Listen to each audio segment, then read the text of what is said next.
했으면 좋겠습니다. 오늘 모실 목사님은 박홍규 교수님이시고요. 아마 이제 강의 들으시면서 아 좋구나 하실 것 같습니다.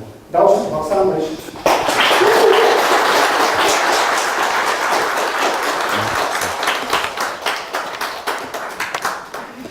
여러분 만나서 반갑습니다. 잘 들리나요? 네. 마이크 꼽았어요. 이거 써야 돼요? 그러면 스탠드 마이크가 좋긴 한데요. 그럼 하죠 뭐.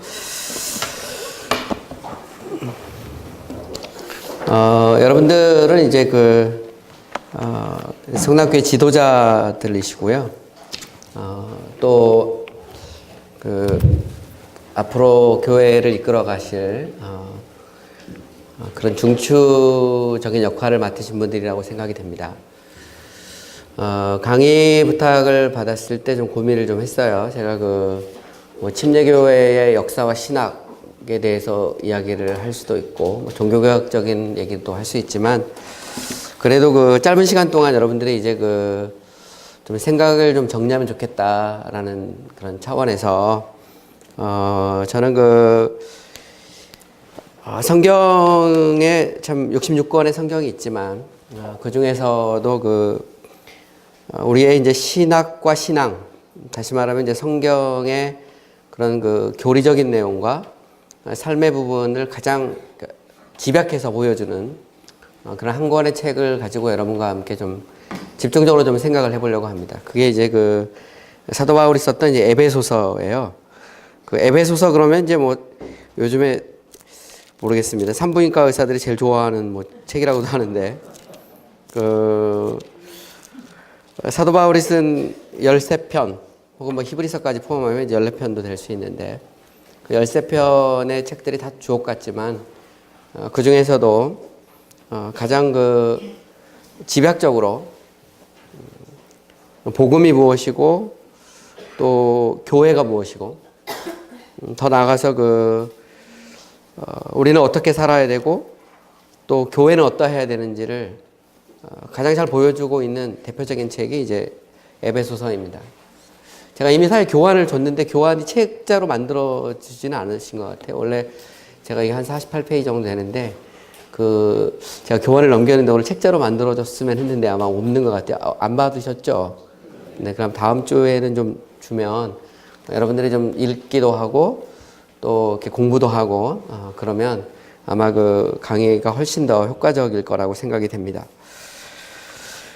사도 바울이 쓴 편지 중에서 특별히 우리가 이제 옥중서신이라고 하는 4편의 편지가 있습니다.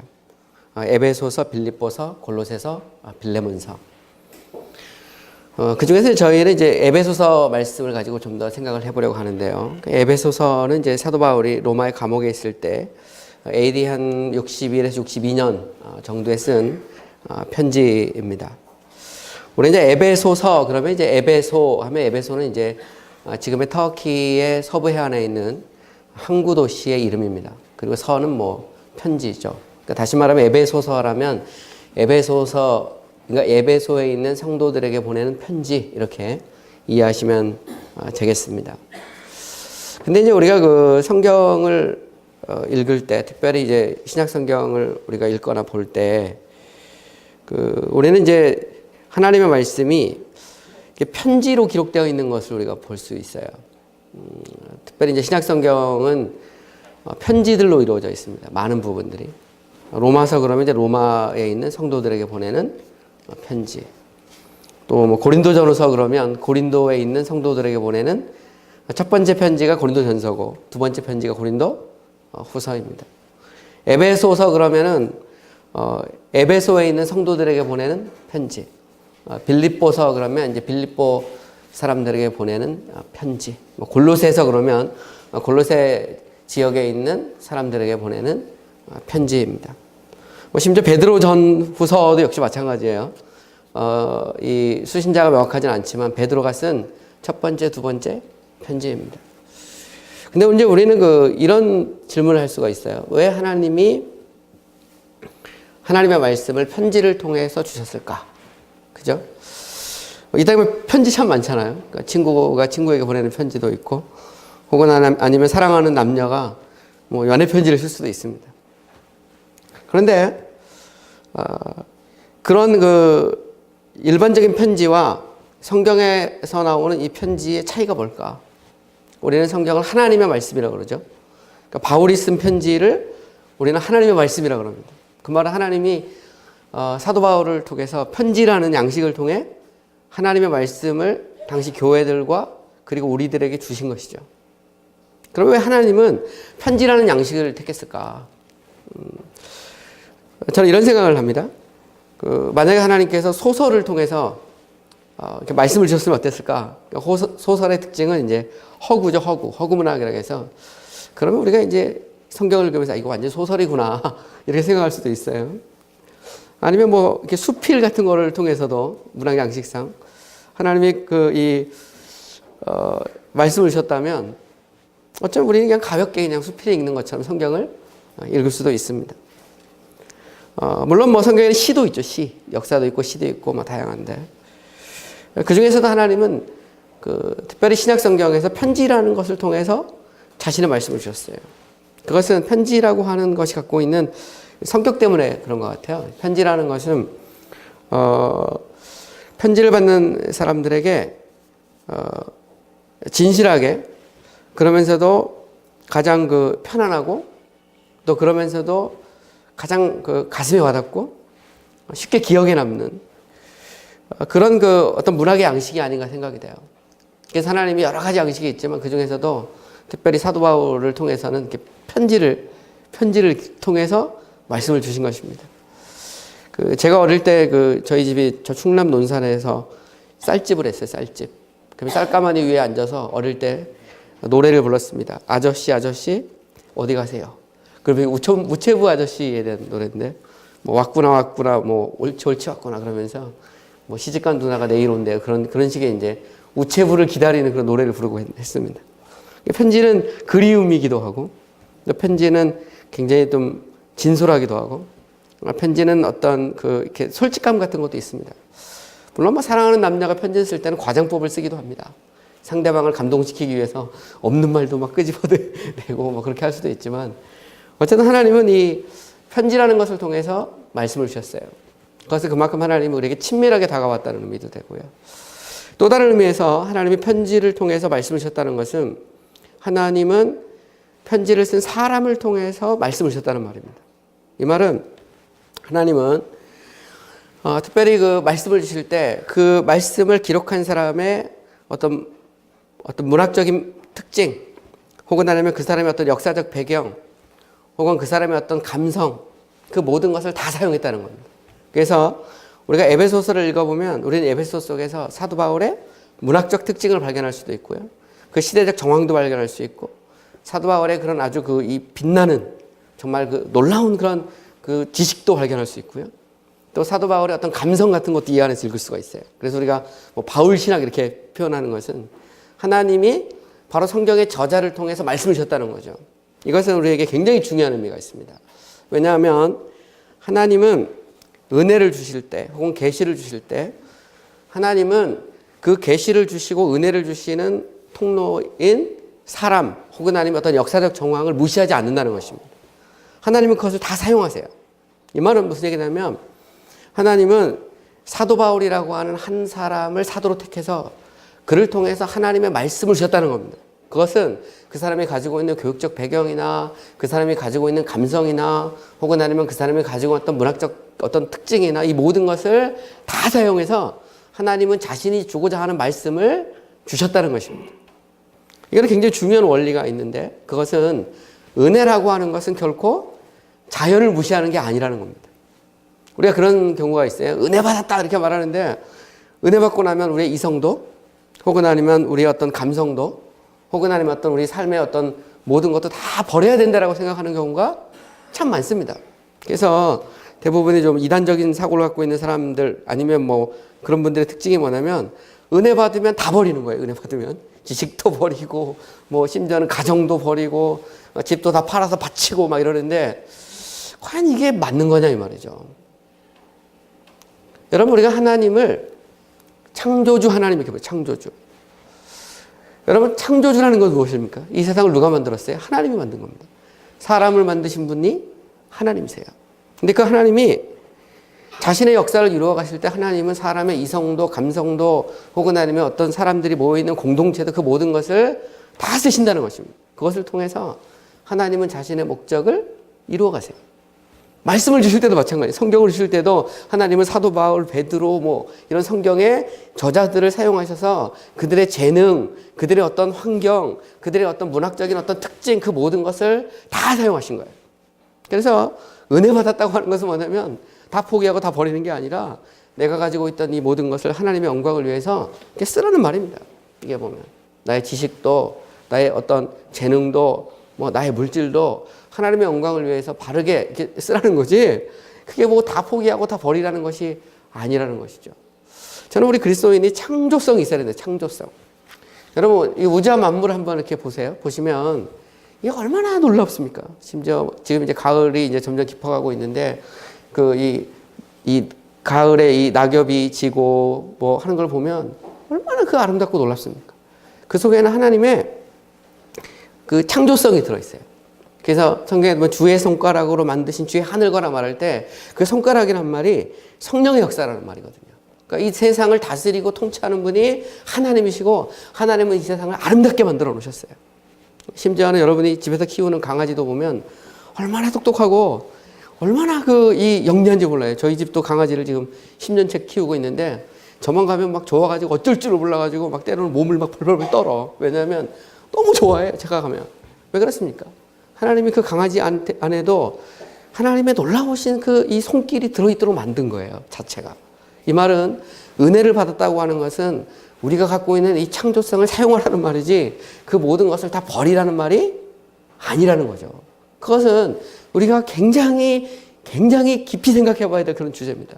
우리가 이제 베레아 사람들은 신사적이어서라고 말할 때 그 신사적이란 말, 이번에 뭐 김구조 교수님도 이야기했지만 그 말이 제가 생각할 때는 우리의 이성도 우리의 감성도 뭐 다 버리란 말이 아니고 오히려 정말 그 모든 것을 사용해서 하나님의 말씀이 도대체 뭐라고 말하고 있는지 우리가 어떻게 믿어야 되는지 어떻게 살아야 되는지를 이게 좀 이렇게 생각하고 그리고 거기에 맞춰서 신앙생활을 하라는 겁니다.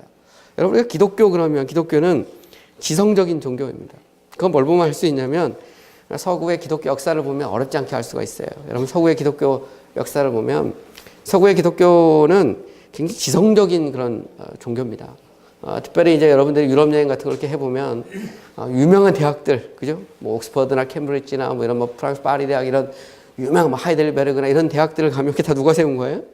다 기독교인이 세운 것입니다. 대학이라고 하는 것은 원래 대학은 크게 세 가지로 이루어져 있어요. 의학, 법학, 신학. 제가 다니던 영국 아버딘 대학도 1400년도에 교황의 칙령에 의해서 만들어진 대학인데 처음에 의학, 법학, 신학 이렇게 세 가지로 시작된 겁니다. 여러분 선교사들이 이 땅에 와서 제일 먼저 한 게 뭐예요? 학교를 세우고 병원을 세운 겁니다. 병원을. 이 말은 뭘 의미하는 거예요?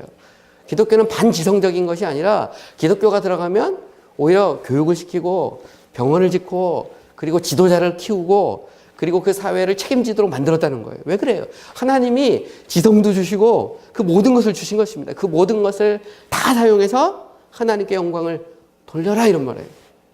이해가십니까? 아멘? 네, 맞아요. 자, 그러면 우리가 오늘 에베소서로 다시 돌아오면 그렇습니다. 에베소서는 편지죠. 하나님은 편지라는 양식을 통해서 특별히 이 편지의 이 저자라고도 말할 수 있고요. 이 편지를 직접 쓴 사도 바울의 그 모든 것을 통해서 우리에게 말씀을 주신 것입니다. 우리는 여기에서 하나님이 오늘도 하나님은 우리를 사용해서 영광을 받으신다는 걸 알 수 있어요. 그렇다고 해서 하나님은 오늘 우리를 통해서 사도 바울처럼 성경을 쓴다 그러면 이제 이단이 되는 겁니다. 왜냐하면 성경은 66권으로 끝났다는 것이 정설이에요. 하나님은 지금도 또 다른 막 계시를 줘갖고 막 성경을 쓰게 하고 그러면 이게 좀 문제가 있는 것입니다. 그렇지 않죠. 성경은 그런 게 아닙니다. 오히려 그보다는 이제는 우리가 하나님이 주신 이 계시의 말씀이 성경을 우리의 모든 것을 다해서 이해하고 또 이 말씀이 도대체 뭐라고 말하고 있는지를 좀 묵상하고 그리고 이 말씀에 따라서 우리가 신앙생활하고 하나님의 교회를 세우고 또 밖에 나가서 사회적으로 우리가 생활을 하는 것입니다. 그것이 바른 신앙인의 태도라는 것이죠. 자, 그러면 우리가 오늘 말씀을 조금 더 우리가 좀 더 들어가 봤으면 좋겠어요. 여러분, 이제 에베소서라고 말할 때 이제 에베소의 지역을 좀 우리가 생각을 해봐야 됩니다. 에베소는 어떤 곳이냐? 에베소는 이제 오늘날 터키의 서부 해안에 있는 항구 도시입니다. 이 에베소는 그 비단길이 시작되는 곳이에요. 다시 말하면 이 에베소는 저 로마와 그리스에 있는 온갖 더 멀리는 저 영국이나 저 유럽에 있는 온갖 문물이나 뭐 그런 것들이 에베소서로 직결합니다.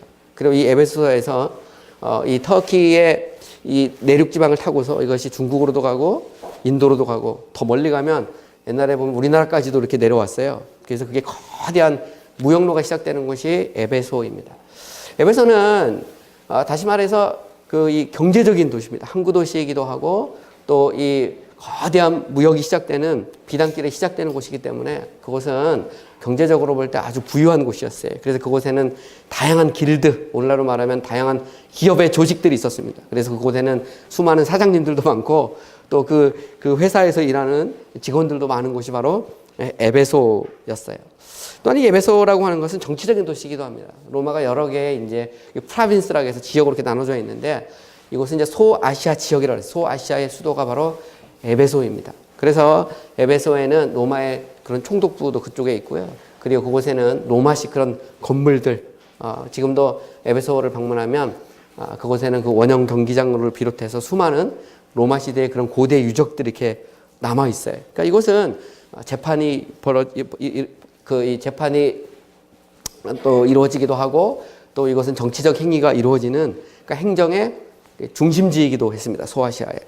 또한 더 나가서 이 에베소라고 하는 곳은 또 종교의 어떤 어떤 중심지기도 했어요. 특별히 당시 이제 에베소는 그 아데미라고 해서 아데미라고 성경에 되어 있는데 이 아데미는 알테미스, 영어로 하면 알테미스인데 알테미스는 비너스입니다. 비너스. 그래서 우리가 뭐 비너스 그러면 이제 그 팔등신 미인 이렇게 생각하게 되는데 사실 그 비너스는 신이죠. 당시 에베소 사람들은 이 비너스, 다시 말하면 알테미스를 신으로 섬겼습니다.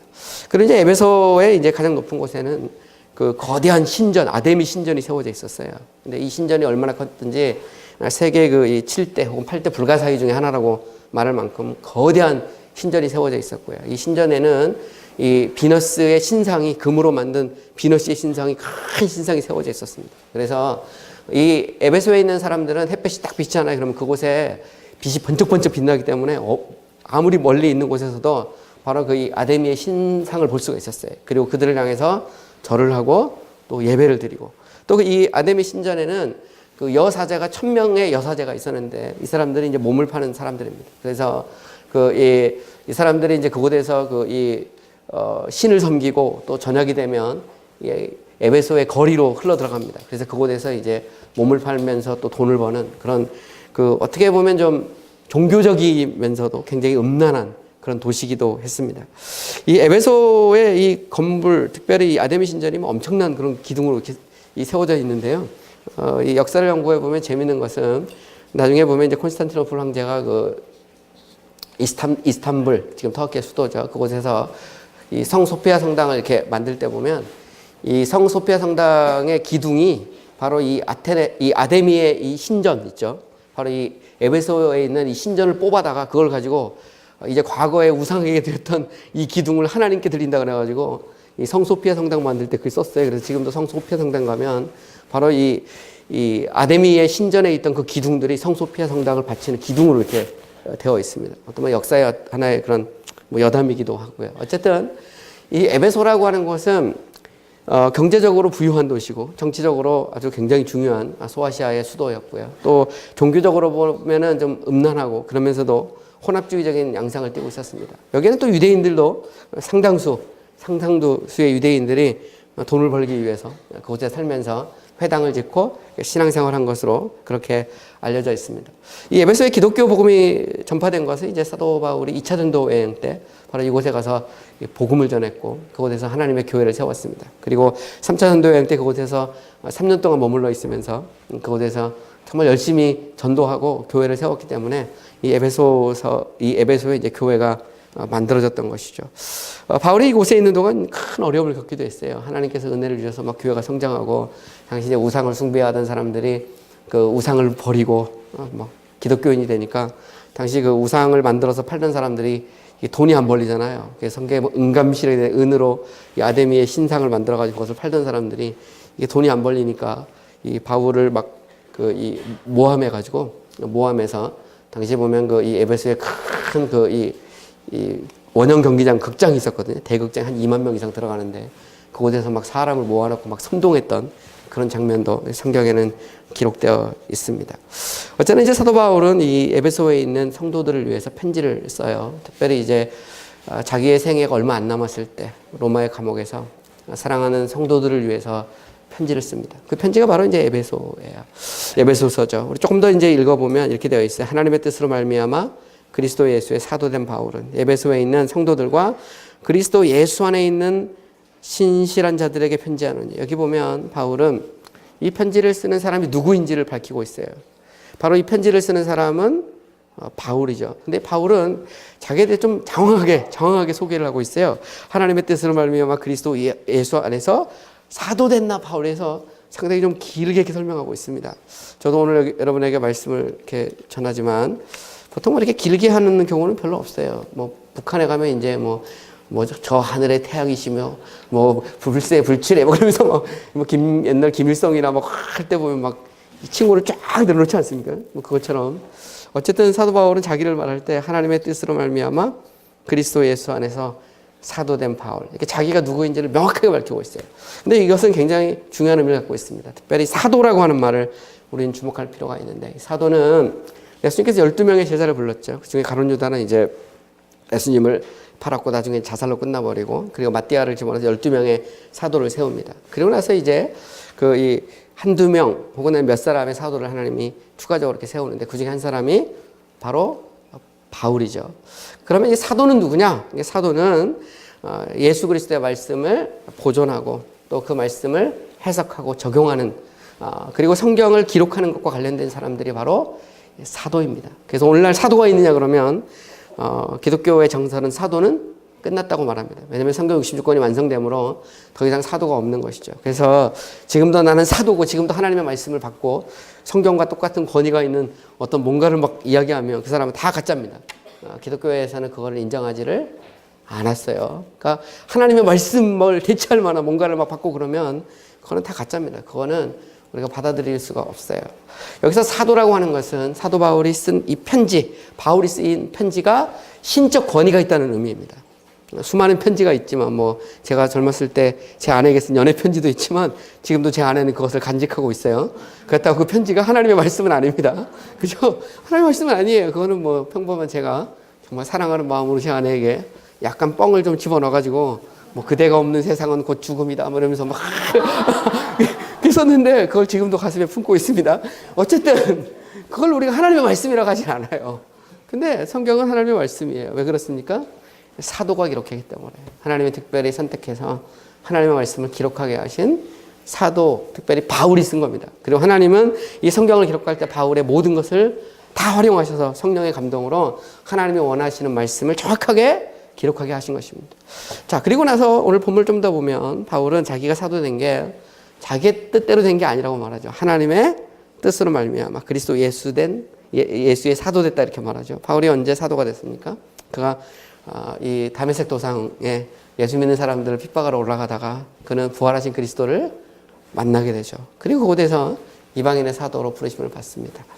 바울은 자신이 사도가 되고 싶어서 사도가 된 게 아니에요. 바울은 오직 하나님의 뜻으로 사도가 됐죠. 그리고 부활하신 그리스도를 만나면서 그는 사도가 됐습니다. 이 말은 바울의 사도의 권한, 신적 권위가 바로 하나님의 뜻과 예수 그리스도에게 있다는 것을 우리는 알 수가 있습니다. 바울은 이제 다른 편지를 쓸 때도 자기가 사도인 것을 계속해서 반복해 설명합니다. 특별히 이제 갈라디아서 같은 경우를 보면 바울은 자신이 이 사도라고 하는 것을 강조하고 있어요. 왜냐면 갈라디아 지역에 가서 바울이 열심히 복음을 전했는데 유대주의자들이 들어와가지고 바울이 누구냐, 그는 예수를 핍박하던 사람이다, 그가 말한 것은 아무런 신적 권위가 없다, 응? 그렇게 말할 때 바울은 그게 아니라는 거예요. 내가 말한 것은 신적 권위가 있다는 겁니다. 왜냐하면 나의 이 사도직이 내가 스스로 만든 것도 아니고 누가 임명한 것도 아니고 하나님께서 하나님의 뜻으로 나를 사도로 세우시고 불렀기 때문에 내가 너에게 쓴 편지, 내가 너에게 쓴 복음이 신적 권위가 있고 하나님의 말씀이다라고 하는 것을 그는 강변하고 있는 것입니다. 우리가 모를 때 보면 왜 이렇게 바울은 자기를 사도를 강조할까 이렇게 생각하는데, 이 바울이 자기를 막 높이기 위해서 사도라고 하는 것이 아닙니다. 바울은 정말 겸손한 사람이에요. 근데 바울이 하나님의 말씀을 인간의 말씀으로 대체하거나 왜곡할 때 바울은 여지없이 자신의 사도권을 방어합니다. 왜냐하면 복음을 방어하고 예수 그리스도의 말씀, 하나님의 말씀을 방어하기 위해서 사도직을 얘기하고 있는 거예요. 그렇기 때문에 오늘날 우리가 하나님의 말씀을 왜곡하고 자기 멋대로 막 자기가 무슨 신적 권한이 있는 것처럼 막 이야기, 이거는 다 비성경적입니다. 실제로 바울은 하나님의 말씀의 권위, 그 신적 권위를 강조하기 위해서 자기의 사도직을 밝히고 있는 것이죠. 어쨌든 좀 더 오늘 말씀을 보면 하나님의 뜻으로 말미암아 그리스도 예수의 사도된 바울은 에베소에 있는 성도들과 그리스도 예수 안에 있는 신실한 자들에게 편지하노니 이렇게 되어 있어요. 여기 보면 바울은 이제 자신이 편지하고 있는 대상을 밝히죠. 에베소에 있는 성도들 그리고 그리스도 예수 안에 있는 신실한 자들 이렇게 말합니다. 이 에베소서의 1차적인 수신자는 에베소에 있는 성도들이죠. 그리고 2차적인 수신자는 이제 이 소아시아 지역에 있는 여러 교회 성도들과 더 나아가서 그리스도 예수 안에 있는 신실한, 변함없이 신실하게 예수 그리스도를 믿는 모두들, 여기에는 우리도 포함될 수 있습니다. 그래서 이 에베소서의 수신자는 1차적으로는 에베소 교회 성도들이고요. 또 2차적으로는 더 나아가서 우리까지 포함하는 그런 하나님의 말씀이라는 걸 볼 수 있어요. 그런데 여기에서 우리는 굉장히 중요한 사실을 또 하나 발견할 수 있습니다. 그것은 뭐냐면 에베소에 있다는 말과 그리스도 예수 안에 있다는 말을 우리가 좀 생각을 해봐야 돼요. 여기서 에베소라고 하는 것은 지금 성도들이 살고 있는 곳입니다. 지역을 의미하죠. 그리스도 안에서라고 하는 것은 좀 영적이고 좀 신비적인 겁니다. 이 말은 무슨 얘기냐면 우리가 이제 하나님의 나라라고 말할 때 혹은 나라라고 말할 때 하나님의 나라라고 말할 때 이 나라는 이제 크게 이 성경을 보면 예수님께서도 이렇게 말씀하셨는데 크게 두 가지의 나라로 생각할 수 있어요. 하나는 하나님의 나라, 그리고 또 다른 하나는 세상의 나라. The kingdom of God, the kingdom of the world. 그리고 이 하나님의 나라는 성경에서 유대인들은 이제 하나님이란 말을 감히 이렇게 쓰기로 두려워했어요. 그렇기 때문에 하나님 대신에 하늘, heaven이란 말을 이렇게 쓰거든요. 그래서 천국 그러면 the kingdom of heaven인데 학자들은 이 kingdom of heaven과 kingdom of God은 같은 걸로 봐요. 보통 일반적으로. 그래서 하나님의 나라 혹은 하나님의 천국 그리고 세상의 나라. 자, 이 말은 무슨 얘기냐면 우리는 이 세상에 살면서 두 개의 나라를 동시에 살아요. 특히 예수 믿는 사람들은. 한 나라는 우리가 이 두 발을 디디고 있는 이곳 안산, 뭐 혹은 아니면 수원, 뭐 혹은 아니면 뭐 저 분당, 그죠? 혹은 서울, 우리가 살고 있는 구체적인 지역이 있습니다. 우리는 두 발을 우리가 살고 있는 지역에 디디고 그곳에서 살아가는 사람들이죠. 그런데 우리는 또한 이 세상을 살아갈 뿐만 아니라 우리는 그리스도 예수 안에서 하나님의 나라를 경험하고 확산하면서 또 그 하나님의 나라를 선포하면서 살아갑니다. 그러니까 우리 예수 믿는 사람은 두 발을 땅에 디디고 하늘을 바라보며 사는 사람들이에요. 그래서 오늘 본문에도 보면 에베소 안에 있는 성도들과 그리스도 예수 안에 있는 신실한 자 이렇게 되어 있어요. 그러니까 우리는 이 세상에 살기도 하고 동시에 그리스도 안에서 살기도 한다는 말입니다. 우리는 이 두 개의 세상을 같이 살아요. 우리는 하나님의 나라에 살기도 하고 우리는 세상의 나라에 살기도 합니다. 물론 이 하나님의 나라는 마지막 그때가 되면 이제 완성이 될 거예요. 우리는 다 완성이 되지 않았지만 이 세상에 살면서 천국을 경험하죠.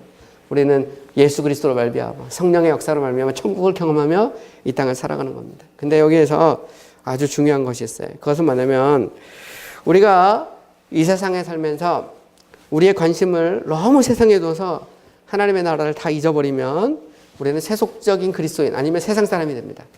반면에 우리가 너무 이게 신령한 것을 사모해서 우리가 두 발을 이 땅에 디디고 산다는 것을 잊어버리면 우리는 신비주의자가 돼요.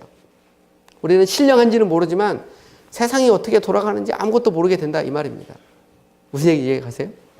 그러니까 오늘 여기에서 사도 바울이 에베소 교회 성도들에게 편지할 때 에베소에 있는 성도들과 그리스도 예수 안에 있는 신실한 자들이라고 말할 때 이들은 다른 사람일 수도 있고 같은 사람일 수도 있어요.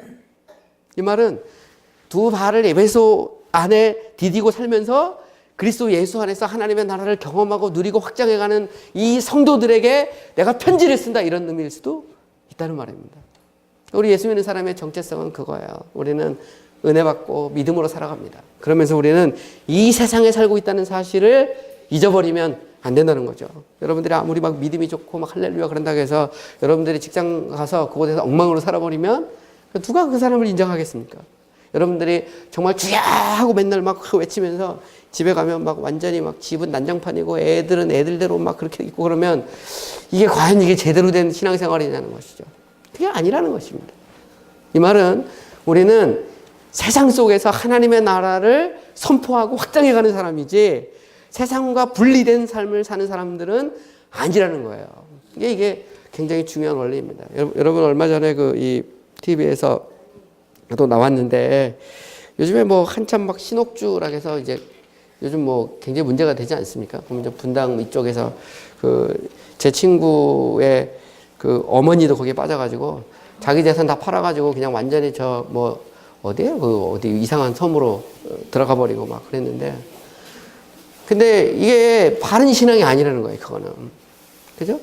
기독교 역사에서도 이런 일들이 얼마든지 있었습니다. 그래서 요즘에도 보면 이제 이렇게 유럽의 이런 지역을 이렇게 돌아다니다 보면 저 터키 중부 지역 같은 데 가면 막 이 교회를 어디에 뒀냐면 절벽 위에다가 교회를 져요. 그래서 한 몇백 미터 위에 교회가 있어요. 그리고 그곳에 이렇게 줄로 매달아 가서 가든지 아니면은 막 암벽 타기를 해가지고 교회를 가야 돼. 왜냐면 세상 속에 있으면 이게 너무 세속에 물들고 그렇기 때문에 우리 성도들이 거룩하게 살아야 된다 그래서 교회를 암벽 위에다 기치는 겁니다. 그러면 이거 어떻게 이 세상에서 살아가냐 이 말이죠. 어떻게 복음을 전하고 믿음으로. 그래서 참다운 신앙이라는 것은 뭐냐면 이 세상 속에서 그리스도를 실천하고 그 속에서 빛과 소금의 사명을 감당하라는 거예요. 그게 기독교의 복음입니다. 그래서 기독교가 가는 곳마다 기독교는 그곳에서 어떤 자기들만의 공동체를 만들고 그 속에서 완전히 신비적으로 막 그게 아니라 그 사회를 주도하고 지도자를 만들고 그죠? 그러면서 그곳에서 정상적으로 우리가 최선을 다해서 정말 빛과 소금의 사명을 감당하면서 하나님 나라를 확장해 가는 것이 기독교의 본래의 모습이라는 거죠. 그런 면에서 저는 여러분들 안에도 그런 신앙의 모습이 있었으면 좋겠어요. 그래서 오늘 본문에 말씀하고 있는 것처럼 우리는 에베소에 있으면서 세상이죠. 완전히 어떻게 보면 참 문제가 많은 세상 속에 살면서 또 우리는 그리스도 예수 안에서 신실한 형제요 자매다라고 하는 것을 우리가 알 필요가 있다는 것입니다. 자, 그리고 나서 이제 바울은 오늘 이 말씀에서 자기가 누구고 또 편지를 받을 사람이 누구인지를 밝히고 난 다음에 안부 인사를 하죠. 하나님 우리 아버지와 주 예수 그리스도로부터 은혜와 평강이 너에게 있을지어다. 여기 보면 사도 바울은 은혜와 평강이 있을지어다 이렇게 말합니다. 여기서 우리는 은혜라고 하는 말과 평강이라고 하는 말을 좀 주목할 필요가 있어요. 여러분 성경에 보면 이제 은혜가 참 많이 나오죠. 그러니까 교회에서도 보면 말씀 전하고 나면 은혜 받았습니다 이렇게 말하죠. 아마 오늘도 끝나고 나면 나가면서 목사님 은혜 받았습니다 이렇게 말하실 분이 있을 수도 있고요. 이거 골치 아파서 이게 은혜고 뭐고 난 모르겠다 이렇게 말하는 사람들도 있을 수 있어요. 근데 보통 우리는 이제 은혜 받았다 말합니다. 여러분 은혜가 무엇일까요? 은혜라고 하는 것은 헬라어로는 이제 카리스란 말입니다. 카리스란 말인데 이 카리스란 말은 이제 이 당시 그리스 사람들이 쓰는 인사말이에요. 이 그리스 사람들은 만나면 카리스 그럽니다. 인사말이고요. 근데 평강이란 말이 나오죠. 평강이란 말은 이제 이 히브리어로 샬롬이란 말인데 여기서는 에이레네라는 헬라어를 쓰고 있는데 히브리 사람들 유대인들이 많이 쓰는 그런 인사말입니다. 은혜와 평강이란 말 자체가 이미 상당히 복음의 코스모폴리탄적인 모습을 보여주고 있는데 당시 바울은 그리스 사람들이 많이 쓰는 인사인 은혜와 유대인들이 쓰는 샬롬, 그저 평강이란 말을 동시에 쓰고 있어요. 은혜와 평강이라고 하는 말은 바로 이 예수 그리스도의 복음은 유대인뿐만 아니라 이방인들에게도 유대인뿐만 아니라 헬라인들에게도 해당된다고 하는 것을 알 수가 있죠. 여러분 복음이라는 것은 그렇습니다. 복음은 우리만의 복음이 아닙니다. 복음은 우리만의 복음이 아니죠. 그죠? 복음은 미국 사람들을 위한 복음이기도 하고 또 저 아프리카 사람들을 위한 복음이기도 하고 또 이 복음은 또 중국 사람이나 이 세상에 있는 모두를 향한 복음입니다. 그죠? 그러니까 우리가 이 사실도 또 좀 알 필요가 있어요. 그리고 여기서 이제 좀 더 우리가 생각해 보면 은혜라는 건 뭐냐? 은혜라는 것은 아무런 자격이 없는 자에게 하나님이 주시는 그런 값없는 호의입니다. 호의. 그러니까 공짜예요, 공짜. 그러니까 아무런 자격과 공로가 없는 사람에게 하나님께서 거저 주는 것입니다. 그래서 이 은혜라고 하는 것은 뭐냐면 복음의 원천이에요, 원천. 하나님이 우리에게 예수 그리스도를 주셨잖아요. 여기 복음의 핵심이 이제 예수 그리스도라고 말하는데, 특별히 예수 그리스도의 죽음과 부활, 이것을 캐리그마 이렇게 말합니다. 그래서 기독교의 핵심을 예수 그리스도의 죽음과 부활이라고 말하는데, 예수 그리스도를 통해서 죄를 깨닫고 우리가 죄사함 받고 하나님의 자녀가 되는데 그 원천이 뭐냐? 그 원천이 은혜입니다. 모든 것이 하나님의 은혜에서부터 시작되는 거예요. 아무런 자격이나 조건이 없는 우리를 하나님께서 사랑하셔서 은혜를 베풀어 주시죠. 그리고 바울은 참 놀라운 것이 에베소에서는 이 은혜를 어디까지 끌고 가냐면 창세전, 영원전까지 끌고 갑니다. 우리가 세상에 존재하기 전부터 하나님이 우리를 사랑하시기로 작정하셨다는 거죠. 그리고 아들 예수 그리스도를 보내시기로 작정하셨어요. 그래서 때가 되었을 때 성령을 보내셔서 죄를 깨닫고 예수 그리스도를 알게 하는 거죠. 그래서 죄사함 받고 하나님의 자녀가 되게 하는 것입니다. 그래서 구원이라는 것은 엄청난 그런 원대한 계획이 있어요. 영혼부터 영혼까지 이어지는 하나님의 플랜입니다. 그 플랜의 시작이 어떻게 시작되냐? 은혜에서부터 시작이 되는 거죠. 은혜에서부터. 그러니까 구원은 은혜에서부터 시작되고 그것은 하나님의 원대한 플랜과 맞물려 있어요. 그 핵심 속에는 당연히 교회가 있고요. 그렇죠? 그래서 이 은혜라는 것은 복음의 원천입니다. 평강은 뭘까요? 평강은 복음의 결과이자 열매입니다. 열매. 우리가 이제 종교개혁사를 이렇게 연구해 보면 그 마르틴 루터를 여러분 들어보셨을 거예요. 마르틴 루터가 이제 1517년 비텐베르그 성당에 10월 31일 날 이제 95개조 경문을 뭐 붙였다는 사람도 있고 발표했다는 사람도 있는데 어쨌든 그날 95개조 경문을 발표하죠. 그러면서 이제 종교개혁의 역사가 시작이 됩니다. 근데 여러분, 마르틴 루터의 생애를 연구해 보면 마르틴 루터가 정말 고민한 게 있어요. 그건 뭐냐면 마르틴 루터는 거룩하신 하나님과 죄인된 인간이 어떻게 화해할 수 있는가. 그러니까 마르틴 루터는 정말 이 자신의 어떤 죄의 문제에 대해서 고민을 많이 했어요. 하나님은 거룩하시고 의로우신데 나는 아무리 내가 노력을 하고 아무리 애를 써도 하나님의 거룩에 도달할 수 없다는 것입니다. 특별히 이제 마르틴 루터가 영향을 받은 그 대표적인 사람이 이제 중세 후기에 보면 가브리엘 비엘이라는 사람이 있어요. 유명론 학자이고 카톨릭 신학자인데 원래 이 마르틴 루터가 이제 카톨릭 수도사입니다. 카톨릭의 이 수사인데 그러니까 이 마르틴 루터는 가브리엘 비엘의 이 구원관의 영향을 받았어요. 왜냐하면 그의 스승들이 그리고 그가 공부했던 곳이 다 가브리엘 비엘 쪽에 영향을 받은 사람이거든요. 가브리엘 비엘은 어떻게 주장을 했냐면 하나님이 우리에게 은혜를 주시면 우리가 최선을 다하잖아요. 그러니까 우리가 최선을 다하면 하나님께서 최선을 다하면 그러면 그것을 보시고 나머지를 채워주셔서 우리를 의롭게 하신다 이런 사고를 갖고 있던 사람이에요. 근데 마르틴 루터가 아무리 최선을 다해도 안 되는 거예요. 아무리 최선을.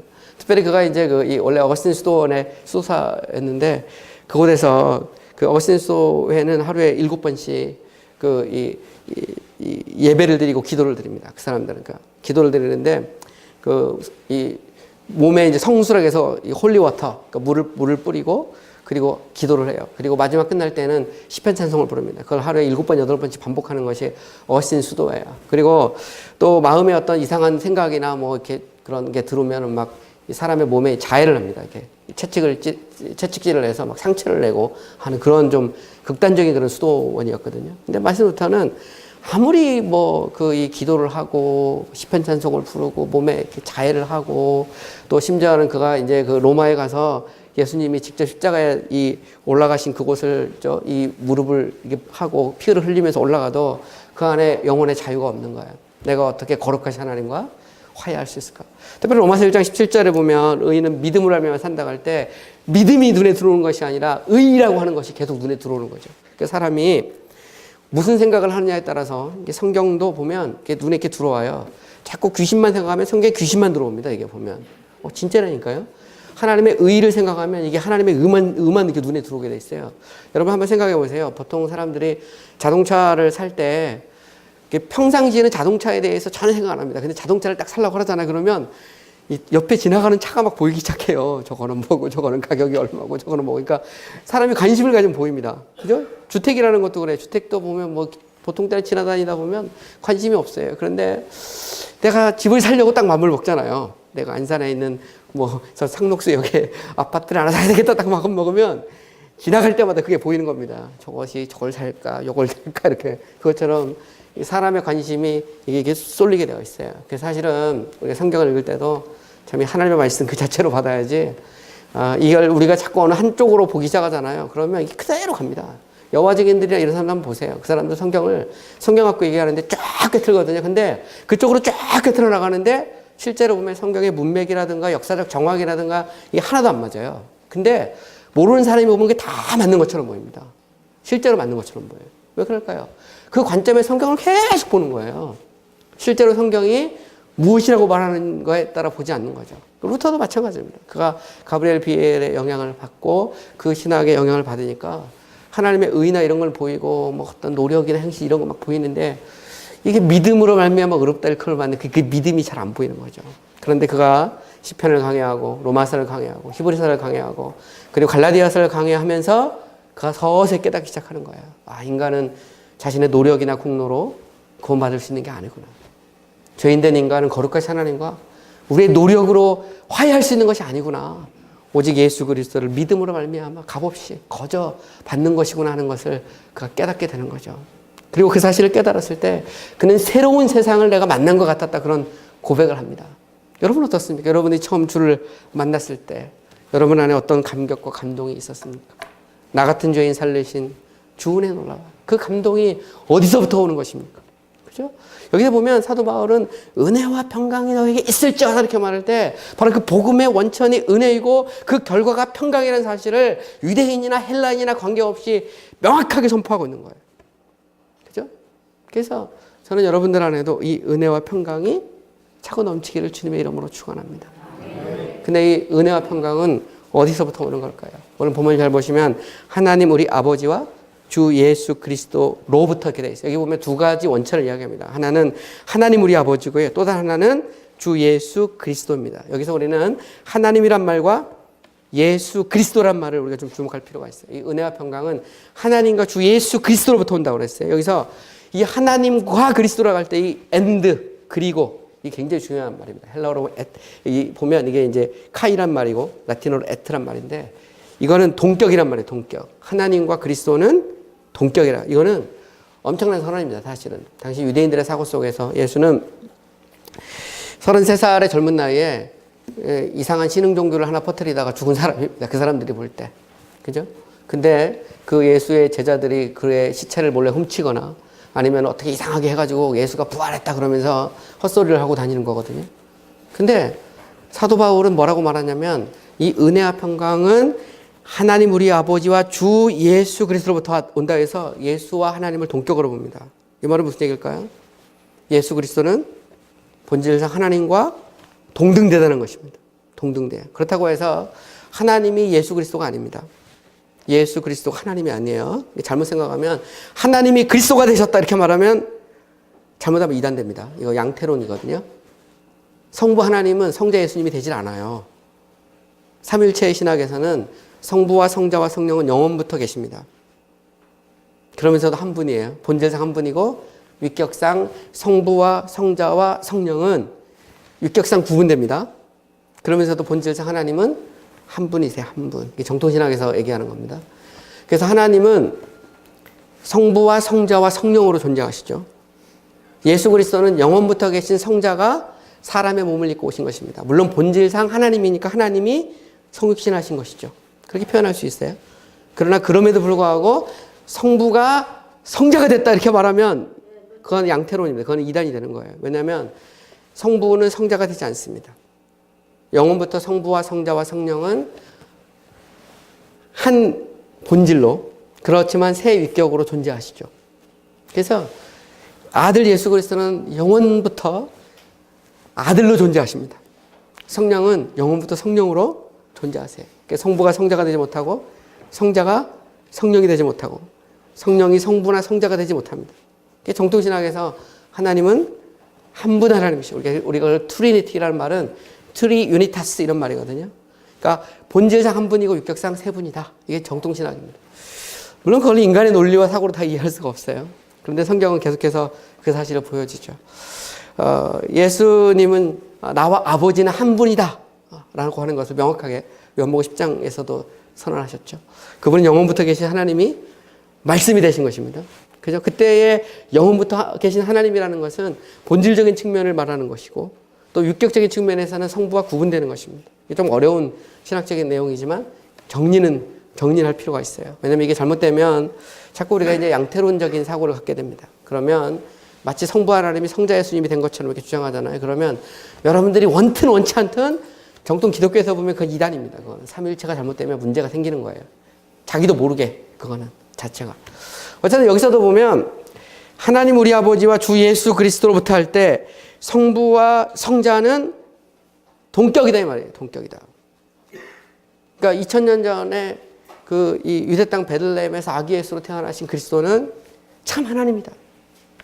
그러면서 참 사람으로 오셨고 그분은 영원부터 성부 하나님과 구분되는 육격으로 존재하셨다는 겁니다. 성령 하나님도 역시 마찬가지고. 근데 참 재밌는 표현이 있어요. 하나님이라고 할 때 하나님을 우리 아버지라고 합니다. 우리 아버지. 여기서 우리라는 말은 하나님이 우리 아버지라는 어떤 공동체적인 성격을 말하죠. 특별히 에베소서는 이제 교회에 대한 얘기를 하고 있는데 하나님은 저만의 하나님이 아닙니다. 그저 여러분의 하나님이기도 하고 또 때로 저 다른 나라에서 예수를 믿는 분들의 하나님이기도 하시죠. 그래서 바울은 우리라는 말을 참 많이 씁니다. 우리는 교회를 상징하는 거기도 하고요.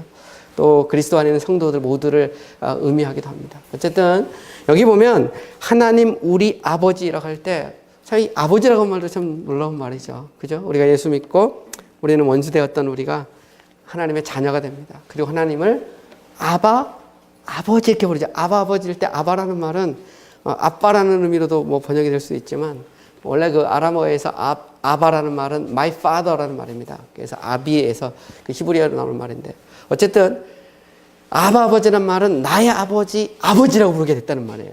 그러니까 전에는 원수됐던 우리가 그리스도를 믿음으로 하나님을 아버지라고 믿죠. 근데 복음은 은혜와 평강은 바로 그 아버지에게서부터 궁극적 원천이 있습니다. 그죠? 그 사실을 인정하고 있죠. 그러면서 동시에 예수 그리스도라고 말할 때 예수 그리스도를 주 예수 그리스도로 말해요. 주란 말이 뭘까요?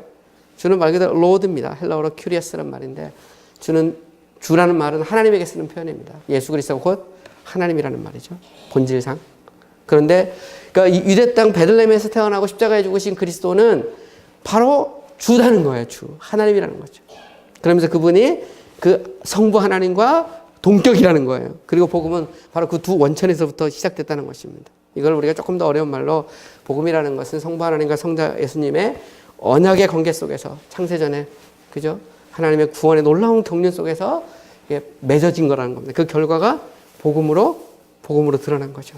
그래서 예수 그리스도는 단지 유대 땅 베들레헴에서 태어나시고 그곳에서 뭐 죽었다가 부활하고 우리 그것만 생각하면 우리는 기독교를 잘못 이해하고 있는 것입니다. 역사를 보면 이제 17세기에 보면 소시니안이라는 사람들이 소시니안. 그러니까 파우스 소시누스라는 그 이 사람이 이제 만들어낸 그 이 어떻게 보면 이단의 한 종파인데 파우스 소시누스는 뭐라고 정했냐면 예수 그리스도는 우리가 똑같은 인간이다. 똑같은 인간이다. 똑같은 인간인데 요단강에서 이제 그 이렇게 침례를 받을 때 성령이 임하면서 일종의 신적인 위치까지 끌어올려졌다는 겁니다. 신적인 위치까지. 그래서 그가 신성을 가지게 됐는데 그렇다고 해서 하나님은 아니라는 거예요. 일종의 뭐라고 할까 세미갓이라고 표현하는데 그러니까 그리스의 그런 그 신들처럼 말이죠. 그러니까 예수 그리스도는 신적인 위치까지 올라갔지만 그럼에도 불구하고 예수 그리스도는 참 하나님은 참신은 아니라는 것입니다. 이게 이제 이 파우스트 소시누스라는 사람이 주장한 건데 그 사상이 유럽의 수많은 교회를 무너뜨렸어요. 영국의 역사를 보면 침례 역사도 보면 일반 침례교회 같은 경우가 이 소시니안의 영향을 받아가지고 상당히 혼란했습니다. 어쨌든 보면 이들은 주장하는 게 뭐냐면 예수는 영원부터 계신 하나님이 아니라는 거예요. 그러나 정통 기독교는 예수는 영원부터 계신 하나님이라는 것입니다. 우리는 그 사실을 알고 인정을 해야 돼요. 예수란 말은 무슨 말일까요? 예수는 구원자란 말이죠. 저의 백성을 죄에서 구원할 자다. 그리스도란 말은 메시아입니다. 메시아. 기름 부음 받은 자. 이 말은 구약에서 약속하신 그리스도. 바로 그 그리스도가 바로 예수라는 거예요. 그걸 얘기하죠. 그 예수는 주이고 그 예수는 다시 말하면 하나님이고 본질상. 그러면서도 성부 하나님과 동격이죠. 그러면서 같이 육격상은 구분되지만 은혜와 평강은 바로 이 하나님 우리 아버지와 주 예수 그리스도로부터 이렇게 출발한다라고 하는 것을 이 짧은 이 인사말 속에서 이렇게 표현하고 있는 것입니다. 자, 어쨌든 좀 제가 좀 어려운 말인데요. 좀 장황하게 설명을 했어요. 자, 그리고 난 다음에 이제 이 사도 바울은 이제 구체적으로 이제 편지의 내용을 이렇게 써나갑니다. 3절을 보시면 이렇게 시작돼요. 찬송하리로다. 하나님 곧 우리 주 예수 그리스도의 아버지께서 그리스도 안에서 하늘에 속한 모든 신령한 복을 우리에게 주시되. 자, 여기 보면 찬송하리로다 그러면서 이제 3절이 시작되고요.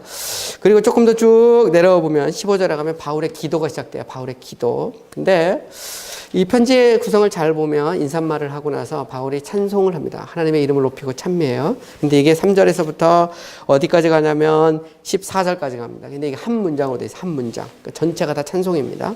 그 다음에 다시 15절에서부터 23절까지는 기도입니다. 기도가 쫙 연결돼 나가요.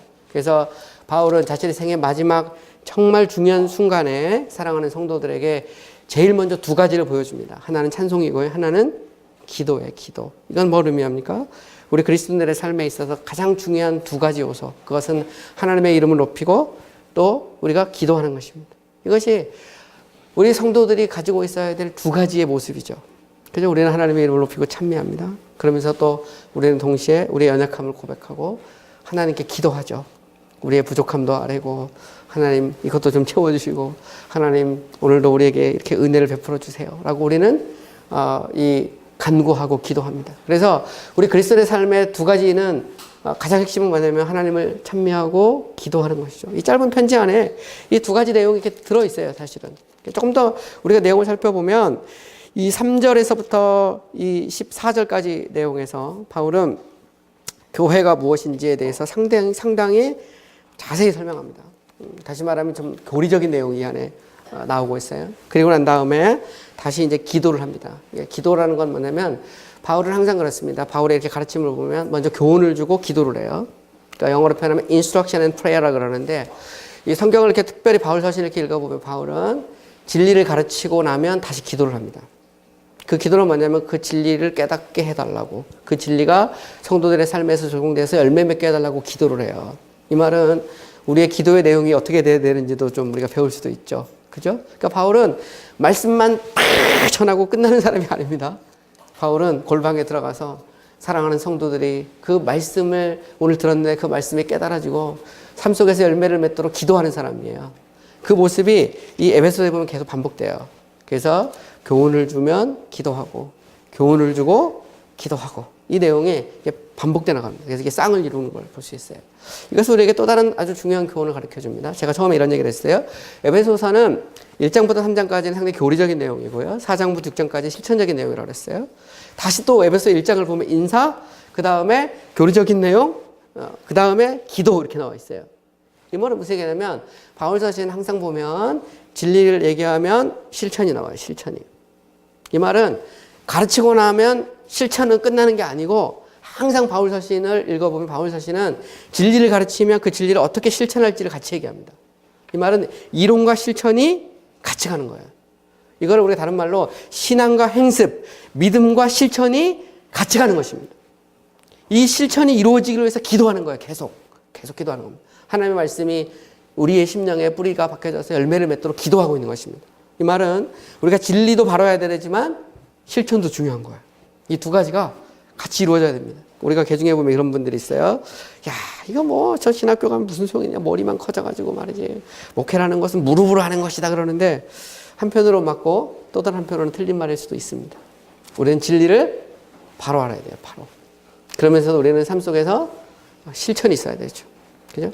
조금 더 신학적인 얘기를 제가 좀 하겠습니다. 기독교 역사를 읽어보면 특히 중세시대에 보면 중세 카톨릭을 크게 두 가지로 분류하면 도미니칸이 있고 프란치스칸이 있어요. 프란치스칸 어거스틴 학파라고 그러는데 도미니칸이 있는데 도미니칸 수사의 가장 대표적인 사람이 누구냐면 토마스 아퀴나스입니다. 토마스 아퀴나스는 가톨릭의 위대한 대스승이고요. 사실 뭐 개신교 신학도 토마스 아퀴나스의 상당한 영향을 받습니다. 토마스 아퀴나스의 신학대전을 읽어보면 이런 얘기를 합니다. 토마스 아퀴나스가 신학은 뭐냐? 신학은 이론이다. 이렇게 말해요. 이론이다. 반면에 이 프란치스칸 어거스틴 학파의 대표적인 수사였던 둔주 스코투스 같은 사람은 뭐라고 하냐면 신학은 곧 실천이다. 이렇게 주장해요. 신학은 실천이다. 근데 거기에는 이유가 있습니다. 토마스 아퀴나스가 자기의 신학을 이렇게 정립할 때 보면 당시 시대적 정황이 자꾸 보면 사람들이 이렇게 진리에서 자꾸 벗어나는 거예요. 그러니까 이게 믿음은 있는데 신앙은 있는데 이게 열심은 있는데 이게 진리가 아니 이게 하나님의 말씀에 제대로 뭐가 잘못돼 있어. 그러니까 아무리 실천이 있으면 뭐하겠어요. 여러분 한번 생각해 보세요. 여러분들이 막 정말 열심히 하고 막 집 팔아다 바치고 막 다 했는데 이게 완전히 가짜야. 그러면 이게 뭐냐는 거죠. 여러분 여호와 증인이나 통일교들을 보면 얼마나 열심히 있어요. 열심히 있습니다. 그런데 우리가 그들을 참된 믿음이라고 말하지 않아요. 왜 그럴까요? 진리를 왜곡하고 진리에서 떠났기 때문에 그렇죠. 이게 토마스 아퀴나스 그런 얘기를 한 거예요. 야, 니들이 아무리 뭐 삶이 막 이래도 진리에서 떠나면 이게 되냐. 그래서 신학이라는 건 뭐냐. 먼저 하나님의 말씀이 뭐라고 말하는지를 철저하게 연구하는 것이 필요했어요. 근데 문제는 뭐냐면 이게 자꾸 이렇게 진리를 강조하다 보니까 나중에 가니까 이게 실천이 또 이게 문제가 되는 거예요. 그래서 프란체스코 같은 사람들은 이 로마의 보니까 교황청을 중심으로 해서 뭐 자꾸 막 건물만 막 세우고 막 그러면서 이 삶 속에 실천이 안 나타나는 거야. 고아와 가부와 뭐 문둥병 환자나 막 패스트에 걸려서 죽어나 빠져지는 그 수많은 사람들에 대해서 막 외면하고 막 그런 걸 보면서 그리고 이 사제들이 제일 먼저 도망가고 막 그런 걸 보면서 야, 이게 뭐 아무리 그 많은 이론과 교리와 진리를 가지면 뭐가 필요가 있느냐. 실천이 있어야 된다. 실천을 강조하기 시작했어요. 근데 사실은 명확하게 말하면 하나의 무게중심이었어요. 사실은 아퀴나스에 있어서의 무게중심은 이론에 있었습니다. 왜냐면 그 당시는 이론이 중요했기 때문에. 반면에 드뉴스커스 같은 사람들은 실천을 강조했어요. 왜냐면 이게 아무리 이론이 있어도 실천으로 안 나가면 안 되니까. 그럼 종교개혁자들은 어떻게 했을까요? 종교개혁자들도 실천을 강조했어요. 그러면서도 이론을 무시하지 않았습니다. 이게 종교개혁자들의 흐름이에요. 침례교 역사도 마찬가지입니다. 침례교는 성경의 바른 교리를 무시하지 않아요. 그러면서도 실천을 강조합니다. 이걸 우리는 뭐라고 말하냐면 실천지향적이다 이렇게 말해요. 실천지향적이라는 것은 이론을 무시하는 게 아니라 진리를 무시하는 게 아니에요. 성경의 바른 교리와 신학을 중요하게 여기지만 그 신학을 알고 배우는 이유가 뭐냐는 거죠. 그거는 실천을 위한 것이다 말이죠. 그래서 이론과 실천이 같이 가고 이론이라는 것은 실천 지향적으로 하는 거예요. 그래서 저는 우리가 뜨겁고 열심히 있고 뭐 굉장히 중요합니다. 그걸 위해서 존재하는 거니까. 그걸 위해서 진리를 배우는 거예요. 그래서 바울의 신학을 보다 그렇습니다. 바울은 보면 항상 진리를 얘기하면 기도하고 그리고 진리를 얘기하면 실천에 대해서 얘기하는 거죠. 적용에 대해서 이야기를 해요. 그러니까 이 두 개가 쌍을 이루어서 같이 나가야 됩니다. 과거에 이제 기독교의 신앙고백서들 보면 침례교 신앙고백서나 뭐 장로교의 대표적인 신앙고백서였던 웨스트민스터 신앙고백서 이런 고백서를 읽어보면 그 고백서도 두 개 같이 나갑니다. 교리와 실천이 같이 나가 있어요. 우리는 뭐 무슨 신앙고백서 그러면 전부 막 이론만 잔뜩 써 있는 것처럼 말하지만 그것도 사실은 잘못된 거고요. 신앙고백서는 항상 이론이 가면 실천이 같이 갑니다. 이렇게 두 개를 같이 쌍으로 맞춰서 이 고백서를 만들었어요. 그것은 개신교 신학 자체가 실천 지향적이라는 것을 상징적으로 보여주는 겁니다. 침례교 신학도 마찬가지예요. 침례교 신학은 상당히 실천적이지만 그렇다고 해서 이론을 절대로 무시하는 것이 아니라는 것입니다. 그것은 바울 신학에서 보여주고 있는 특징이에요. 특징. 그러니까 성경의 메시지는 진리도 바로 알아야 되지만 우리 삶 속에서 실천도 있어야 된다. 그러니까 진리가 잘못되면 실천도 다 꽝 되는 거예요. 꽝 되는 거. 반면에 진리만 있고 실천이 없으면 이것도 좀 문제가 되는 거죠. 이것도 문제가 되는 거예요. 그래서 이 균형을 잘 맞춰야 되는데 그래도 무게중심점을 좀 어디에 뒀냐면 이 개신교는 좀 실천적인 쪽에 이렇게 무게중심을 더 이렇게 많이 뒀다 하는 것을 여러분들이 알 수 있어요. 그것은 뭐냐면 만약에 실천이 더 중요했으면 실천 먼저 얘기했겠죠. 근데 그 말을 무슨 얘기냐면 결국 그 바울이 기도하고 나서 말씀을 주고 기도하잖아요. 교리를 얘기하고 실천을 얘기하는 걸 보면 그 자체가 사실 그 지향점이 바로 거기에 있기 때문에 그렇습니다. 그러니까 아무리 가르치면 뭐하겠어요. 이게 뭔가 열매를 맺어야지. 그러니까 심지어 야고보서도 마찬가지입니다. 야고보서를 읽어보면 야고보서가 우리가 이제 갈라디아서 로마서는 믿음을 맺는 구원을 얘기하고 있다면 물론 그것도 뒤쪽으로 하면 이제 실천에 대해 이야기합니다. 갈라디아서도 마찬가지예요. 로마서도 그렇고. 야고보서의 특징은 뭐냐면 이제 실천에 대한 얘기죠. 너희가 정말 예수 그리스도를 믿었다면 너희의 믿음이 참된 믿음이고 너희의 믿음이 죽은 믿음이 아니라면 너희의 믿음이 산 믿음이라면 너희 언어 생활에서 너희 인간관계에서 혹은 아니면 너의 물질관에서 그것을 증거로 드러내라는 것입니다.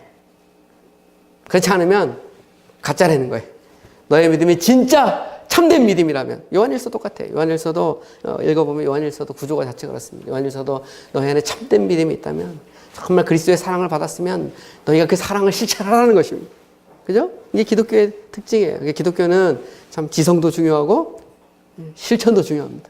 지성도 중요하고 감정도 중요한 거예요. 근데 지성을 그냥 홀세일로 버려버리면 그러면 이게 반지성주의가 되거든요. 그럼 이것도 아니라는 거예요. 이것도 아니다. 그래서 대부분 사이비 종교는 인간의 지성을 마비시키거든요. 자꾸 한쪽만 보게 하는 거예요. 한쪽만. 그러니까 하나님의 말씀을 제대로 못 보게 하는 거죠. 여러분 중세 가톨릭이 한 게 뭡니까? 중세 가톨릭이 성경을 번역을 못 하겠어요. 그래서 라틴어로만 돼 있었어요. 그러니까 평신도들이 이거 대부분이 문맹인데 자기네 말로 다 이게 말만 있지 쓸 줄도 제대로 모르는데 이게 성경을 라틴어로 해가지고 번역을 못하게 하니까 이게 성경이 뭐라고 말하고 있는지를 모르잖아요, 실제로. 그러니까 중세 1000년 동안 이 성경 자체를 번역을 못하게 아예 묶어버렸습니다, 교황 자체가. 그러니까 이 성경이 뭐라고 말하는지 모르니까 가르쳐 주는 대로 이게 하나님의 말씀인가 보다 이렇게 받은 거예요. 이 종교개혁은 뭡니까? 종교개혁이라는 것은 성경을 성도들의 손에 들려준 거예요. 마르틴 루터가 이 바르트부르크 성에서 한 게 뭐예요?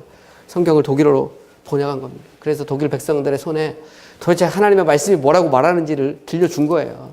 윌리엄 틴델이 영국에서 그거 한 게 뭐예요? 성경을 영어로 번역한 겁니다. 번역해서 도대체 성경이 뭐라고 말했는지 보라는 거예요. 그죠? 이게 하나님의 말씀이 그들의 손에 들려지기 시작한 겁니다. 그러면서 성도들이 이렇게 읽어보니까 이게 아니네. 이게 아니네. 그죠? 그러니까 하나님의 말씀이 뭐라고 말하는지를 우리가 바로 알아야 되는 거죠. 그래서 이게 자꾸 이게 눈을 가리는 것은 하나님이 원하는 방식이 아니라는 거예요. 우리는 성경이 뭐라고 말하는지를 우리가 정말 신사적이 돼서, 신사적이 바로 그 말이거든요. 도대체 성경이 뭐라고 말하는지를 이게 묵상하고 또 묵상하라는 말입니다. 그 말이 무슨 뭐 귀신 쫓고 막 그런 게 아니거든요. 엄밀히 따지면은. 거기서 말하는 신사적이라는 말은 어떤 막 신비적 체험을 하라는 말이 아니에요. 저는 이렇게 봅니다. 제가 여기 와서 이러다가 뭐 어떻게 될지 모르지만 원래 베레아라는 말 자체가 무슨 막 신비적 체험하고 막 이게 아니고 베레아라는 말 자체는 베레아 사람이 더 신사적이란 말은 정말 하나님의 말씀이 그러한가를 묵상하고 또 묵상하고 또 보고 이게 종교의 정신입니다, 사실은. 하나님의 말씀에 따라서 우리가 진리를 배우고 그 진리대로 실천하는 거예요. 그게 제가 생각하는 베레아인데 맞습니까? 그게 맞아요. 그게 성경이 말하는 베레아의 참된 정신이죠. 솔직히 말하면. 전 그렇게 봅니다. 제가 학자로서의 입장에서 보면, 밖에 있는 사람의 입장에서 보면 그렇거든요. 오늘 시간이 좀 많이 갔는데요. 하여튼 뭐 다음 시간 조금 더 빨리 나가보겠습니다. 어쨌든 오늘 제가 이야기한 것들을 좀 여러분들이 잘 이렇게 한번 생각을 해보시고요. 제가 교환이 원래 다 있어요. 그래서 그 교환은 좀 책자로 만들어서 우리 지도자들이니까 좀 여러분들이 읽고 또 한번 또 묵상도 하고 정말 진짜인지 아닌지도 좀 생각도 좀 해보고 뭐 그랬으면 좀 좋겠습니다. 네, 감사합니다.